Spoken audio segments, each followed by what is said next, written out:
المهرجانات اللي بتحتفي بإنتاج السينما المصرية السنوي مش كتير، وبيعتبر مهرجان المركز الكاثوليكي هو الأعرق والأقدم، واللي بدأت دوراته من سنة 1952. ومن وقتها تقييم الأفلام ومنحها الجوائز بيكون من خلال منظور مختلف عن أي مهرجان تاني، والأفضلية دايماً للأفلام اللي بتراعي قيم المجتمع واللي بتبعد عن العنف والقبح بشكل عام.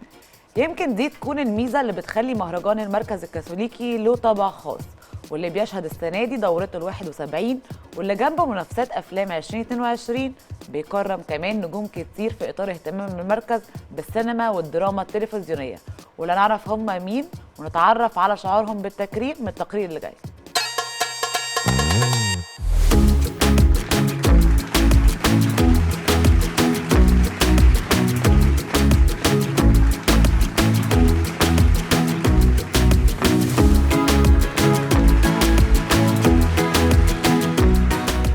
السنة دي المهرجان 71 عندنا حاجات مميزة، ان احنا جددنا كل مقاعد القاعة من اول ما انشئت الى الان، اول مرة نعملها، والاحتفال النهاردة بالمقاعد الجديدة اول احتفال في هذه المقاعد. وفي نفس الوقت مجموعة كبيرة من الجوائز اللي عملناها، مجموعة حلوة قوي مميزة. لو الريادة السينمائية نتكلم عنها، الفنان يحيى فخراني، الفنانة سهير رمزي، الفنانة هناء الشرباجي، الفنان محمود حميدة، وعندنا في الفنان مدحت صالح لجائزة خاصة في الإبداع الفني، والفنان سامي مغاوري لجائزة، والأستاذة إنعام محمد علي، والإعلامي الأستاذ محمود سعد. وعندنا كمان مجموعة تانية اللي بتسمى الإبداع الفني للدكتور مدحت العدل، مدير التصوير الأستاذ أيمن أبو المكارم، والناقد الأستاذ نادر عدلي، والموسيقار هشام نزيه. دايما حريصين كل عام إن بندي جوائز عن الدراما.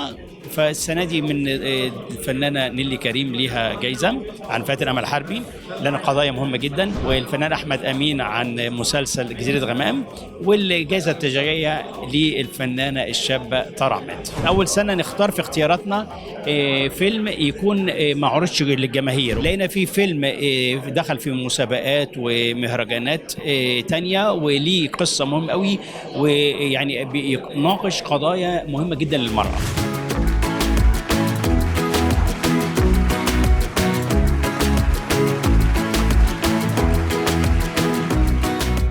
أنا بشكر الناس القائمين على الاحتفالية، وأنا حاسس إن أنا بتكرم من إخواتي وحبايبي وأصدقائي، فدي الفكرة كلها. أنا فرحان جدا بهذا التكريم، وحاسس إن أنا في بيتي، وحاسس إن أنا وسط أهلي، وحاسس إن التكريم ده من ناس بتحبني جدا وبتقدرني ورصدة تاريخي الفني. سعيد جدا بالتكريم ده، لأن ده مش جايزة على فيلم أنا عملته، أنا ده على مجمل الأعمال، فده أنا أول مرة أخد على مجمل الأعمال، فطبعا ده تكريم مميز جدا. ومن المركز الكاثوليكي اللي احنا كلنا لما بناخد جايزة منه بتبقى مبسوطين منه.